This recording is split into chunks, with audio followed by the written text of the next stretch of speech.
ეს ფაქტი ძალიან მნიშვნელოვანი ფაქტია, ვინაიდან კონსტიტუციური სასამართლოს გადაწყვეტილება მიუხედავად იმისა, რომ ეს ძალიან არ უნდა აღმასრულებელ ხელისუფლებას აღსრულდა. ეს ფაქტია, რომელიც უნდა გაუხარდეს ნებისმიერი პოლიტიკური ძალის წარმომადგენელს, იმიტომ რომ ეს არის სამართლებრივი გარანტია ყველასთვის. არ აქვს მნიშვნელობა კონკრეტულად ის არის გიგი უგულაოს პარტიის მხარდამჭერი თუ ნებისმიერი სხვა ძალის წარმომადგენელი თუ ჩვეულებრივი მოქალაქე, ვისაც არც ერთ პარტია არ მოწონს ამ წუთას ვთქვათ. ეს არის გარანტია, რომელიც ყველას ესადაგება. ეს ნიშნავს იმას, რომ კონსტიტუციაში ჩაწერილი ფრაზა 9 თვე ნიშნავს 9 თვეს და მეც არაფერს. რაც შეეხება თვითონ ამ ვადას, ჩემი აზრით ეს ძალიან მაინც დიდი ვადაა. ეს არის ზედმეტად გრძელი წინასწარი პატიმრობა, არადემოკრატიული, აბსოლუტურად და შეუფერებელი ქვეყნისთვის, რომელსაც სურვილი აქვს, რომ გახდეს თავისუფალი სამყაროს ნაწილი. რაც შეეხება თვითონ ქვეყნის დემოკრატიულობის ხარისხს, გუშინდელი გადაწყვეტილებით, ამან ერთი პატარა სერიოზული გარღვევა გააკეთა სწორი მიმართულებით გუშინდელმა გადაწყვეტილებამ, ვიმეორებ, ვინაიდან მიუხედავად აღმასრულებელი ხელისუფლების ყველანაირი ხრიკებისა დაწყებული ბატონი ტურავას სამარცხვინო მომიზეზებით, გამოგონილი ავადმყოფობებით, დამთავრებული პროკურატურის ბოლო წამამდე გაწევლით პროცესის აბსოლუტურად არგუმენტოდ კონსტიტუციური სასამართლოს განაჩენი აღსრულდა და ეს ნიშნავს, რომ კანონი არის კანონი ყველასთვის, მათ შორის ამ წუთას პოლიტიკური ოპოზიციის წარმომადგენლებისთვის, პოლიტიკურად სუსტებისთვის. და დემოკრატია საერთოდ რა არის? დემოკრატია არის გარემო, სადაც არც ერთი ძალა მეორეს ბოლომდე ვერ ანადგურებს. ეს უნდა ვისწავლოთ ჩვენ. გამორიცხულია, რომ ყოველთვის მოგვეწონოს ერთმანეთი. არასოდეს არ მოეწონება, ვთქვათ, რადიკალურად განსხვავებული პოლიტიკური შეხედულებების ადამიანებს ერთმანეთი. ისინი მუდმივ ანტაგონიზმში იქნებიან, მაგრამ იმისთვის, რომ ვიცხოვროთ თავისუფალ ქვეყანაში, დემოკრატიულ ქვეყანაში, ფუნქციონირებად დემოკრატიაში საჭიროა, რომ თანაცხოვრება ვისწავლოთ ერთმანეთთან. ეს არის აუცილებელი პირობად დემოკრატიისა. შეიძლება ერთმანეთი არ შეგვიყვარდეს, მაგრამ უნდა შევძლოთ თანაცხოვრება. და ეს თანაცხოვრება შესაძლებელია მხოლოდ ყველასთვის მისაღები, ნაცნობი წესების მიხედვით. აი ამ წესებს ქვია ყველაფერს სამართლებრივი კულტურა, კონსტიტუცია და დანარჩენი კანონები. როდესაც ეს წესები სრულდება, მაშინ დამარცხებულსაც, ანუ უმცირესობაში დარჩენილსაც, არჩევნებს წაგებულსაც აქვს რაღაც ჩამოურთმევი უფლებები. და ეს არის ძალიან მნიშვნელოვანი, იმიტომ რომ არჩევნების წაგება არ უნდა იყოს ტრაგედიის ტოლფასი არც ერთ პოლიტიკური ძალისთვის. ის არ უნდა განადგურდეს არჩევნების წაგების მერე. რაც ქართულმა ოცნებამ გააკეთა არჩევნების მოგების მერე, პირველად მშვიდობიანი ხელისუფლების მშვიდობიანი გადაბარების მერე, ისინი მოიქცნენ ძალიან უგუნურად. მათ დაიწყეს პოლიტიკური დევნა, დაიწყეს დაპატიმრება თავისი ოპონენტების და ფაქტურად მთელი ეს პრეცედენტი ძალაუფლების მშვიდობიანი გადაცემა გააფუჭეს. მათ პრინციპში შექმნეს პრეცედენტი, რომ მათაც ესე მოექცენ ძალაუფლების ცვლილების გამო და ძალაუფლება იცვლება.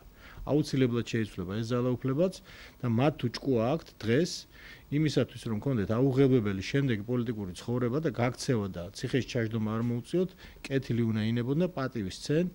აი ამ სწორედ ურთიერთ თანაცხოვრების კონსტიტუციურ პრინციპებს. უნდა პატივი ვცეთ იმას იმის უფლებებსაც კი ვინც ძალიან არ მოგწონს. სხვანაირად არანაირი დემოკრატია აქ არ გამოვა. გუშინდელი მოვლენის მერე შეიცვალა თქო რა ძალთა ბალანსი არჩევნებში, ანუ უფრო მეტი ამორჩეველი მიემატა ნაცნობრაობას, ხელისუფლებამ თქვა პოზიციები წააგო ამ ყველაფრით. რა შეიცვალა საზოგადოებაში ამით? ჩემი აზრით ხელისუფლებამ თავი შეირწყვინა იმ შეკვეთებით, რაც განახორციელა ბატონმა ტურავამ, რაც ცადა პროკურატურამ, როდესაც მოიმიზა ყველაფერი, იმისთვის, რომ თუნდაც რამდენიმე საათით გადაედო, გაეწელა საკონსტიტუციო სასამართლოს განაჩენის აღსრულება, მაგრამ რა მოხდება პოლიტიკურ ჭრილში, ეს არის გადასაწყვეტი ამორჩევლის. მე ამაზე ამ წუთას ვერც და არც ვიმარჩიელებ. ეს ძალიან პრინციპ შეუძლებელი ამბავია. თავისთავად მოხდა ფაქტი, ვიმეორებ, რომელიც ყველასათვის კარგია. კონსტიტუციამ საკუთარი ძალა აჩვენა და ეს არის სწორი მიმართულებით გადადგმული ნაბიჯი. ამით მოიგო ყველა, მათ შორის ოცნებამაც და მისმა მხარდამჭერებმაც.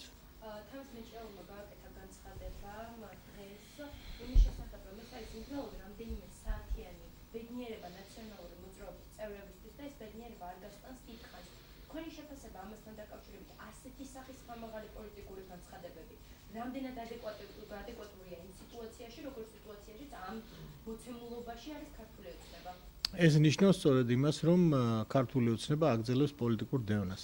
ბატონი მეჭიაური იქცევა აბსოლუტურად ბრიყულად, საკუთარი პოლიტიკური ძალისვე საზიანოდ და პირდაპირ ცხადყოფს, რომ მათ ისევ გადაწყვეტილი აქვთ, რადაც არ უნდა დაუჯდეთ, დააპატიმრონ უგულავა.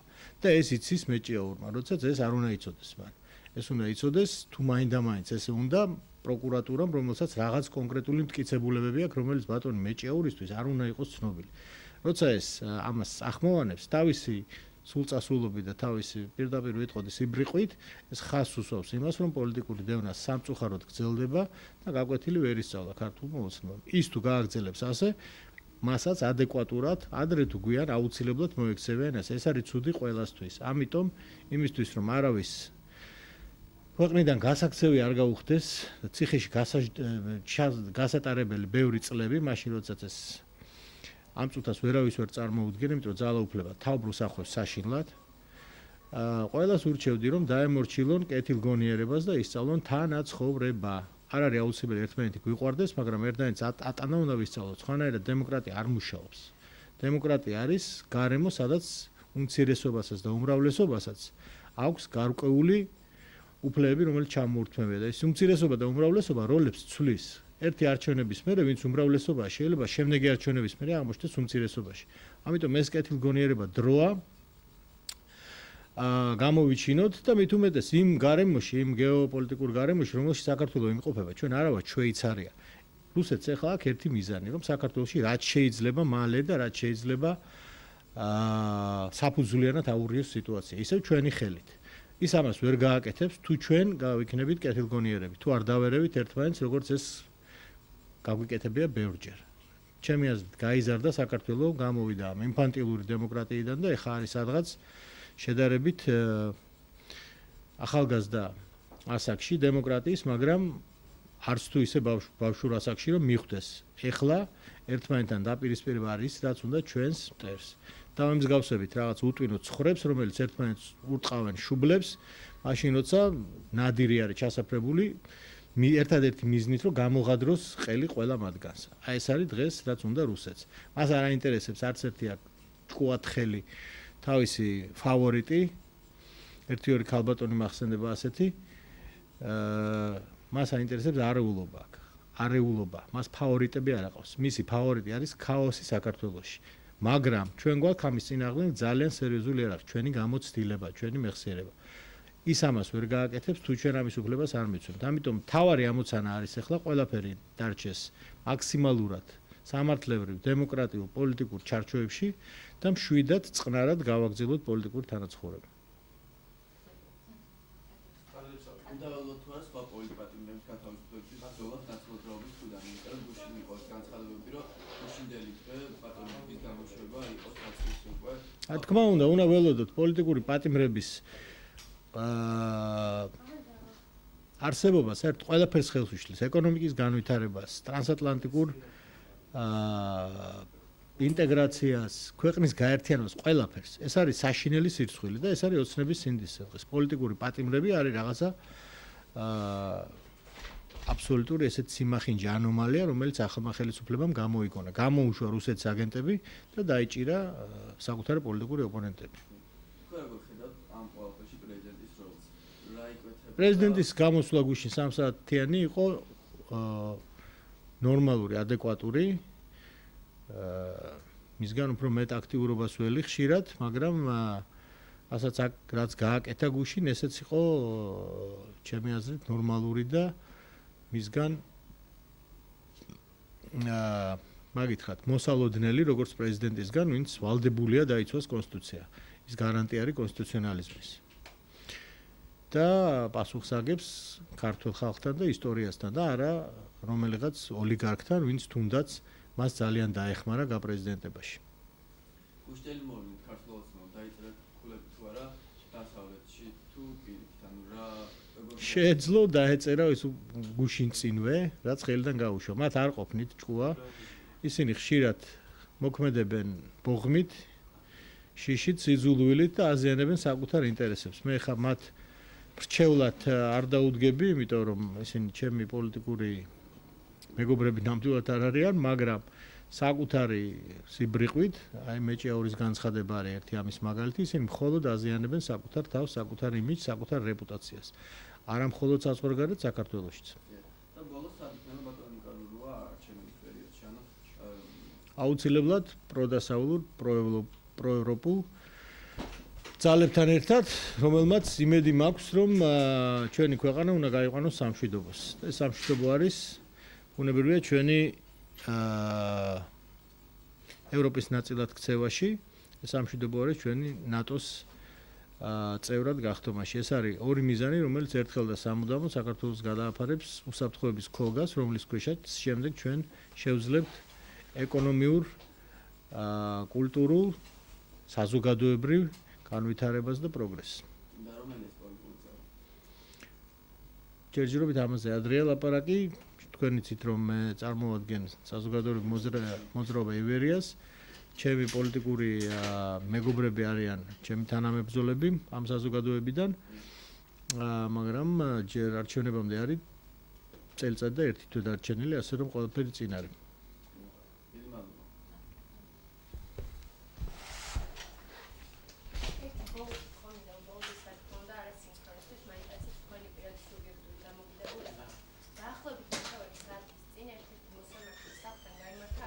კი, ვიცი. აქცია თავიდან იყო საერთოდ იმაზე რომ იყო პირივი, შეძახილები, რომ ის იყო არასწორი გადაწყვეტილება.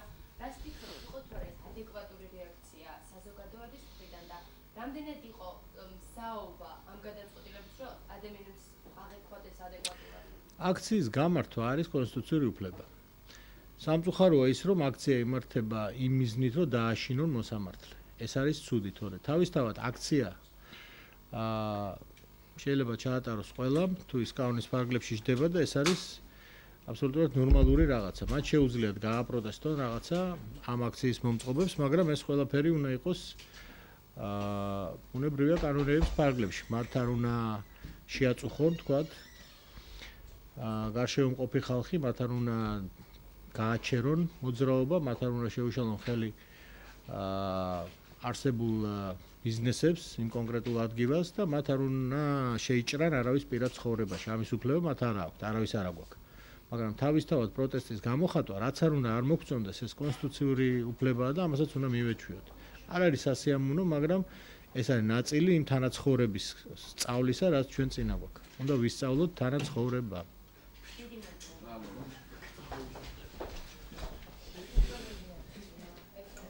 როდესაც დანაშაული მიუძღვით, თუმცა ბიზნე ივანიშვილის სიტყვები